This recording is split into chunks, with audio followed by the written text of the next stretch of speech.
Hello and welcome to this week's Top Tip Tuesday. A few technical difficulties with our intro there, but today I want to be talking to you about how your life impacts your business. And there's three things that we're going to be covering off on. So I'm going to be talking about flying, I'm going to be talking about art, I'm going to be talking about poetry. So this is going to be an interesting and maybe a little bit more of an unconventional Top Tip Tuesday for today, but it is stuff that really matters. So let's take these out of the way for now. And first, I'm going to talk about flying. And if you saw our socials on the weekend, you would have seen that Alicia, Sue, and I all jumped out of an aeroplane. And as the saying goes, why anyone would want to jump out of a perfectly good aeroplane, I will never know.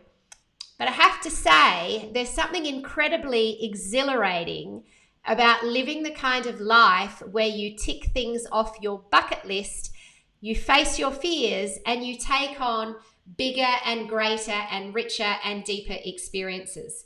Now, I'm not recommending that you have to jump out of an aeroplane to live life, but what I am recommending is that as a lifestyle entrepreneur, that you think about the life that you want to live and the way you are representing that life, the way you are putting yourself forward, not just as a business owner and an expert, but as a human. And I want to share with you, and if you are watching live, I'd love you to say hi in the chat so I know who's here live with me. If you're watching the replay on YouTube, feel free to ask questions, put comments below. I'm a real person and I love to reach out. Who's this saying, man, your hair is still gorgeous even after jumping out of an aeroplane. It's not fair. Well, thank you very much for that. And we've got, hey, by the way, I'm not sure who it is. I can't see. I just see Facebook user. If you want me to see who you are that's talking, either type your name in or click the little link up above. But thank you for the comments on my hair. So my hair was not gorgeous on the day of jumping out of the aeroplane. That was actually, the photo was before we got on the aeroplane. Oh, so it's Lisa. Hey, Lisa, great to have you here. But let me take you back to a time in 2014 when Amy and I first launched the Seven Effect. So if you know our story, you would know that the Seven Effect was a business that was originally created to help people live life by design by setting goals. Our number one high value program back then was our Goals Club. And so we took people on a journey where they would join a 9-month program and they would catch up with us once a month. They would set their goals around the 7 elements of life. And I was very passionate at that time because I'd done 5 years of goals clubbing with a group of girlfriends. There were 7 of us in us. That's in the Goals Club. That's how we became the Seven Effect. It was never a business. It was just a fun thing that we did so I could freaking sort my life out. And anyway, it was so successful. And because I was a public speaker in my day job and I started telling stories about the Goals Club and this incredible life that I was living and all these goals that I was achieving, many people started to approach me and said, hey, I want to get in the club. How do I join the club? So I went back to the girls. Hey, Sue, how are you? I'm just about to talk about our flying expedition on the weekend. So I went back to the girls and I said, look, I think there's a business in this. Long story short, 2 of the original Seven Effect, which is Amy and I, launched the Seven Effect as a business in 2014. Now, the very first thing we did was we hired a business coach. And we flew up to Byron Bay and we sat with that coach for 3 days while he poked around in our unconscious and brought our fears to the surface and left us with a plan to move forward. And I'm really glad that we did that. It was a $10,000 investment, and it was probably the best $10,000 we could have made, because if we hadn't have done that, we would have spent the first year going down a different direction. In his coaching with Amy on the hot seat, she talked about her fear of disappointing me, of not being good enough, of not being able to start a business. Amy comes from an employee background. She hadn't had businesses all her life, Most of our clients come from an employee background. And so the idea of launching your first business is terrifying. And I didn't have those same fears because for me, the idea of having a job is terrifying. I've spent my whole life working out how to pay myself and be my own boss. So I had different fears. Don't get me wrong. It wasn't all Amy's fears. I had my own fears as well. My fears were around sales, pitching from stage, all of that sort of stuff. And that's a whole nother story for a whole nother Top Tip Tuesday. Anyway, here's the message around living, how your life impacts your business.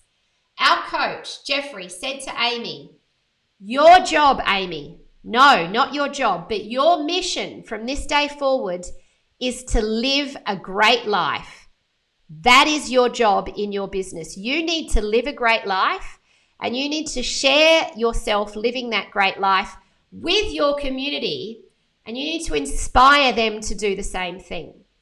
And that's what we did, essentially. We went, okay, well, that's cool. Our great life is now a tax deduction.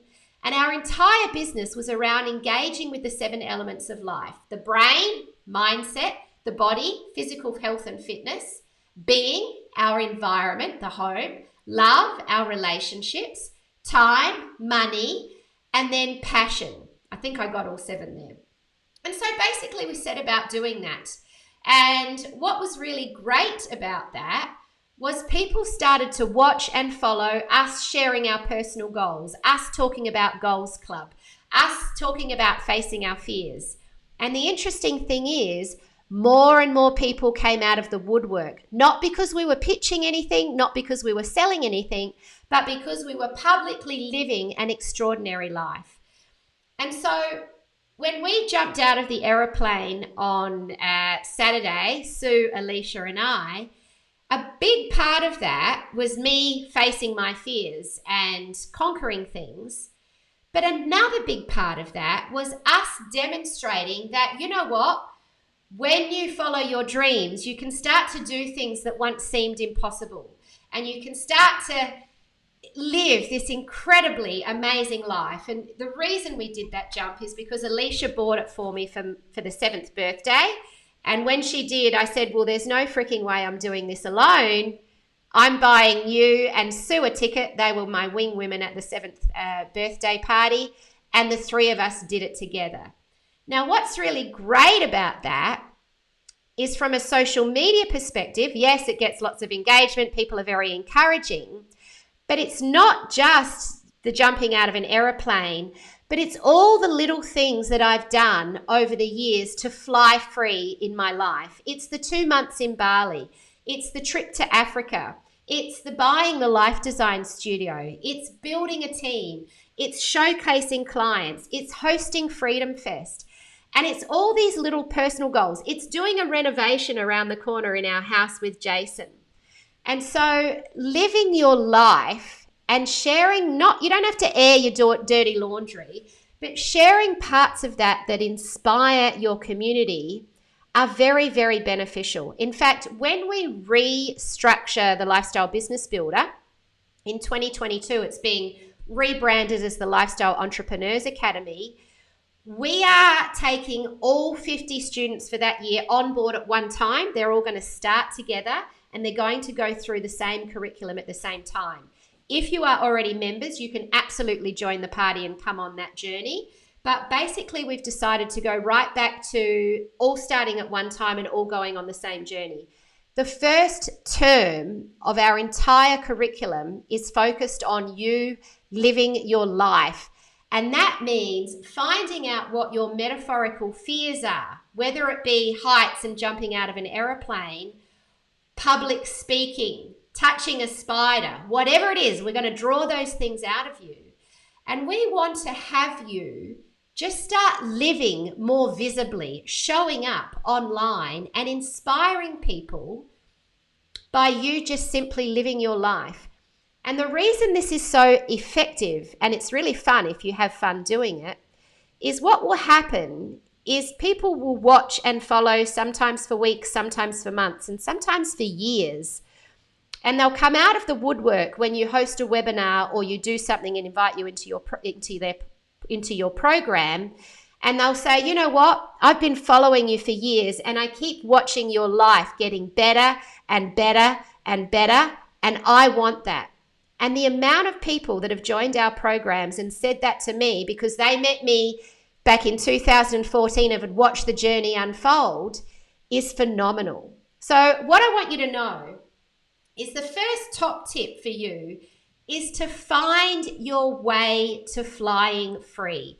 Find your way to living life and showing up as a human, because it's the human element of you and what you have to share that's going to build the empathy and the authority with you as the right guide for the right target audience. And here's the thing. If you've done Donald Miller's Building a Story brand, you will know that to be the guide, there are two things you need to have.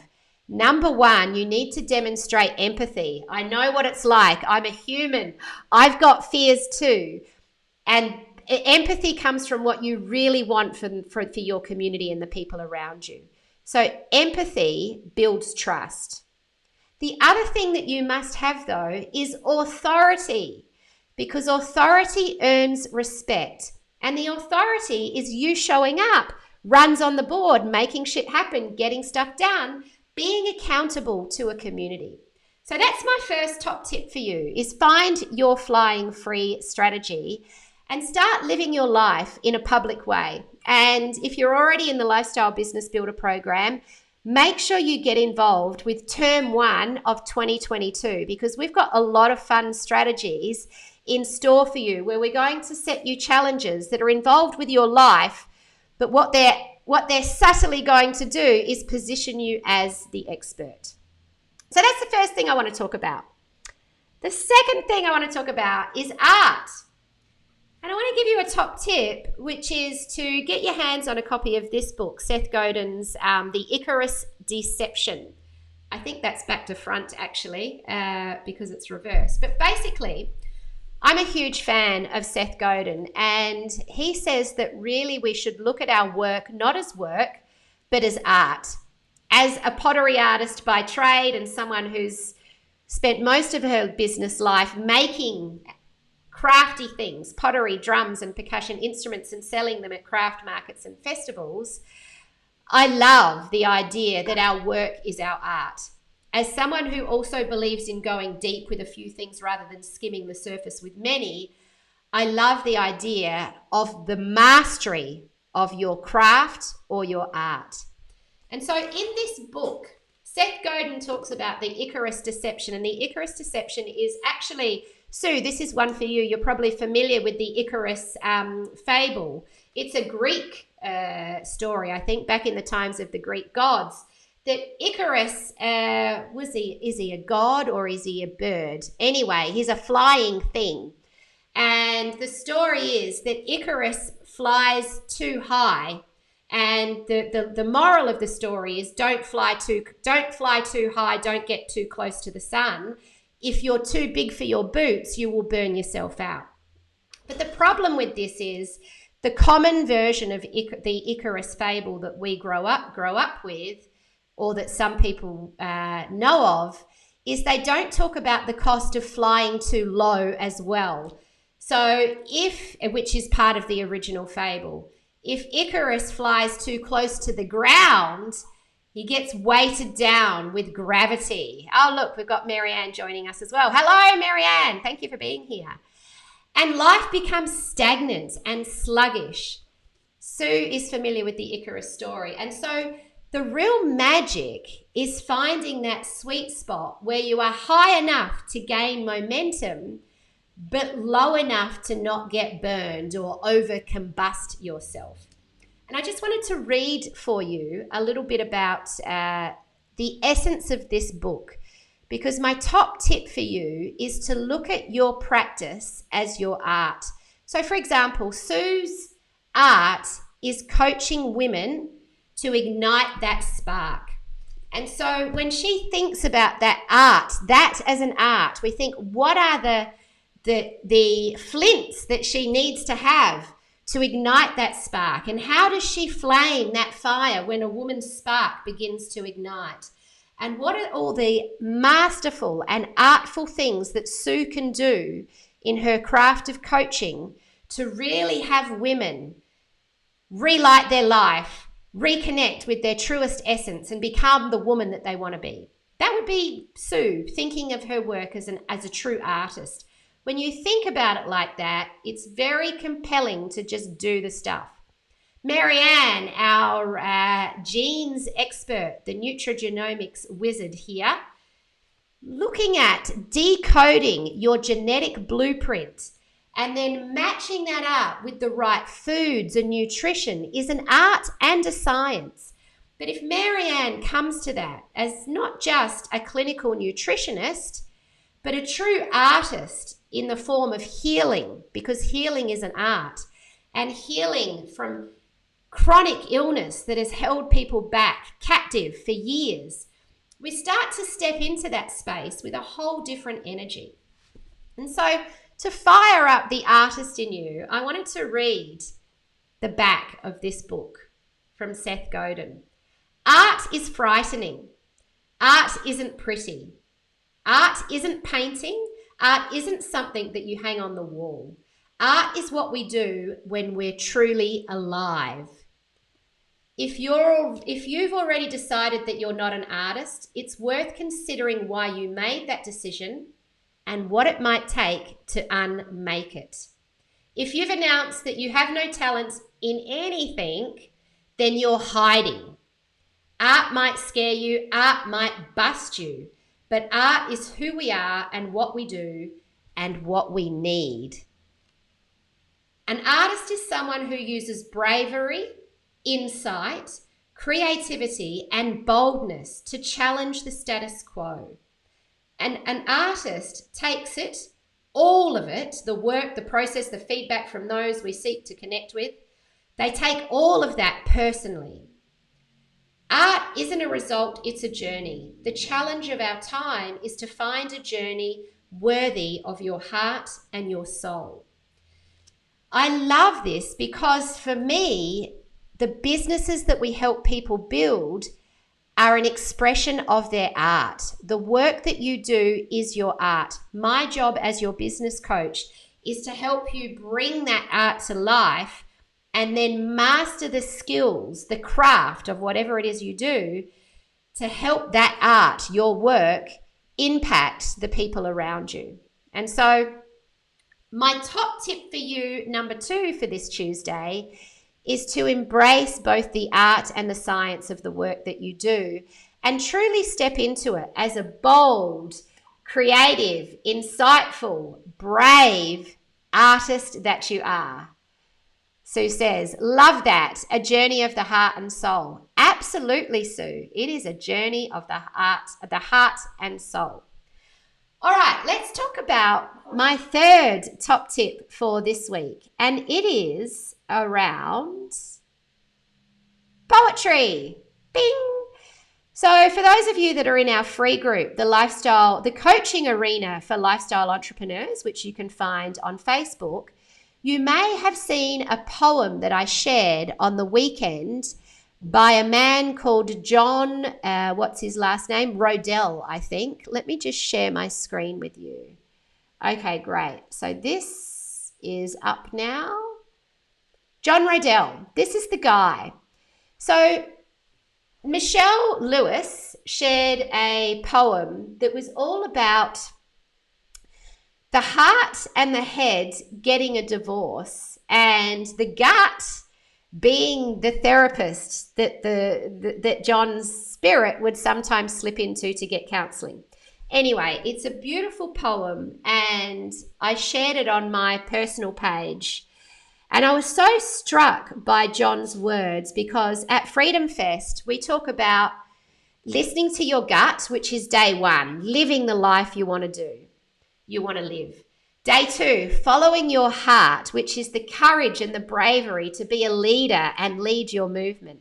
And then day 3, mastering your mind, which is the wisdom to monetize that in a way that's profitable and viable, but that doesn't burn you out. And so I talk about these 3 intelligence centers, the gut, the heart, and the head.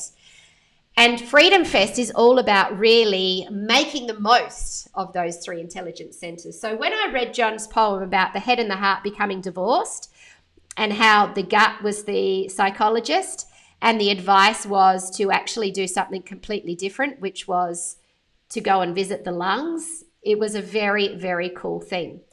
Anyway, here's the thing.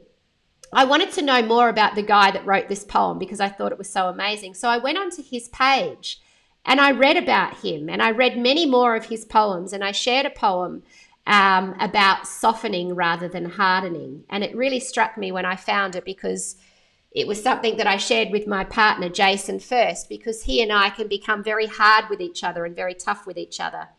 And I felt that we needed to soften to improve our relationship. And I also noticed that a lot of people get very hard on themselves when they're trying to achieve goals and build their business. So I shared it in our community. But here's the best thing. When I read John's backstory and how his whole thing came about, now if you have a look here, he's followed by 43,000 people. He now is very, very renowned, and he gets invited to do speaking and has become a true expert in his space, and essentially turned this simple thing of writing poems, which are very spectacular, into a potential business. Whether he's monetized it or not fully, I don't know.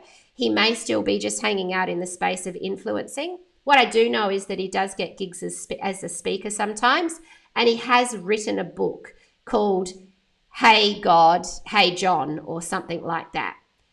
Anyway, do you want to know how it all started? He was suffering from a chronic bout of depression. And so what he did was he decided to just write to himself. And his writing started out, Hey God, and then he waited for God to write back, and then it would just be, Hey John. And then he just let his intuition write and write and write. And so here's the beautiful thing about John, is he's just been showing up consistently, writing, creating a movement, sharing his words. There was no business or financial plan or even monetary desire behind it, except the goal to just get out of a funk. But the art in his words, the magic of his poetry, has become a global phenomenon. And now his words get shared all over the world, and even to the point where there are institutes and famous people standing on stage and speaking his words and then sharing that on YouTube, and then that getting shared. And so it's just a really cool thing to demonstrate what can happen when you don't worry so much about the business side of doing business, but you truly connect with the authenticity and the mission and the purpose of just doing you, of showing up and sharing in a way that you want to share. Because I think 43-something thousand followers in a space of, I don't know how long he's going, but from what I was reading, it wasn't that long, maybe a year, maybe 2, is a pretty phenomenal achievement. And when you have a platform like that, you can launch to almost anywhere, and you can sell books, and you can fill speaking gigs, and you can run workshops, and you can host programs, and you can do all of that kind of cool stuff. Now, you don't need to go and be a poet to be able to do this, but if you take the lessons from John, it really is about consistency and connection. Connect with what your message is and consistently show up and just share openly, vulnerably, authentically. And you'll find that when you do, your community will find you. And that, I believe, is the absolute best way to build a business. In fact, just on the coaching call this morning, was it on the coaching call or was it it was a private coaching session I had this afternoon with a client who was trying to work out where she would be, what program she would launch after her first program, and what she should do in the next part and then after that. And I said, don't worry about all that stuff. Let's just get your first program off the ground and then let your community pull you in the direction they need you to go. Your community will tell you what they need. So you don't need all your ducks in a row to build a successful business. You just got to show up. You got to learn to fly. You got to practice your art, and you've got to speak like it's poetry. Doesn't even have to be perfect. All right, that's it from me. Thank you so much. Sue says, this is why I like to do Tai Chi. Is that because of the slowing down, Sue? I'm not sure. I missed when you wrote that comment. But thank you so much for being here, Sue, Marianne, Lisa, everyone else that's tuned in live. If you're watching this as a replay, subscribe to our YouTube channel. Click the links below if you want more information on the tools that we have and the things that we can do to help you design your dream life and build your dream business. I'll see you all next time. Bye-bye.